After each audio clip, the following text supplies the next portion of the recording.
কি হলো? উত্তর দাও, চুপ করে আছো কেন? তুমি তো বলতে চাকরি করবে চাকরি করবে, একটা ব্যবস্থা করে দাও। এখন কি হলো?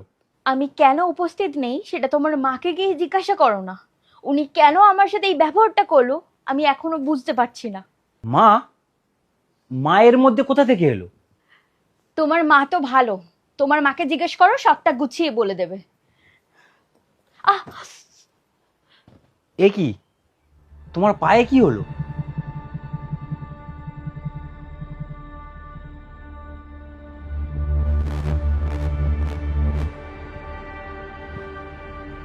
মা?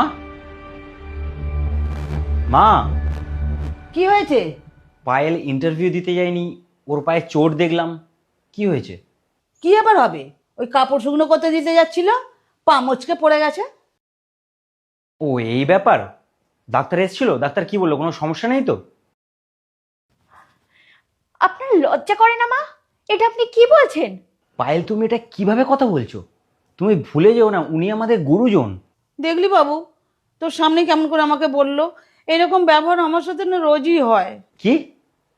এটা আমি কি শুনছি পায়েল? তুমি মায়ের সাথে এরকম ব্যবহার করো? বিশ্বাস করো পবিত্র, এরকমটা আমি কিছুই করিনি। মা, আপনি দয়া করে সত্যি কথাটা বলুন। সত্যি কথা?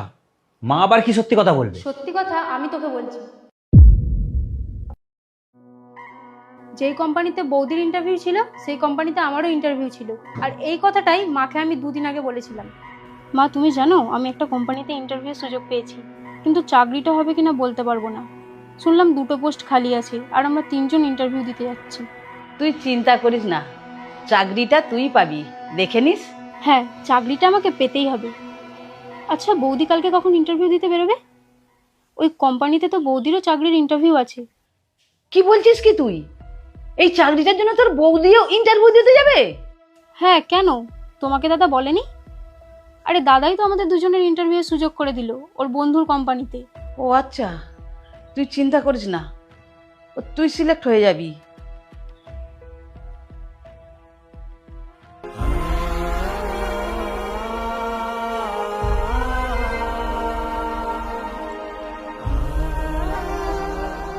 মা, আপনি চাকরির জন্য সকালে আমার সাথে অতগুলো খারাপ ব্যবহার করেছিলেন। বিশ্বাস করুন, আপনি যদি আগে আমায় বলতেন তাহলে আমি আর চাকরির ইন্টারভিউ দিতেই যেতাম না। শুধু শুধু আপনাকে এত নাটকও করতে হতো না। আমাকে ক্ষমা করে দাও বৌমা, আমি তোমার সঙ্গে অনেক খারাপ ব্যবহার করেছি মা। আমি একটা চাকরি করতে চেয়েছিলাম যাতে আমি আপনার ছেলের পাশে দাঁড়াতে পারি, এই সংসারের একটা উপকার করতে পারি। বিশ্বাস করুন, এই চাকরিটা আমি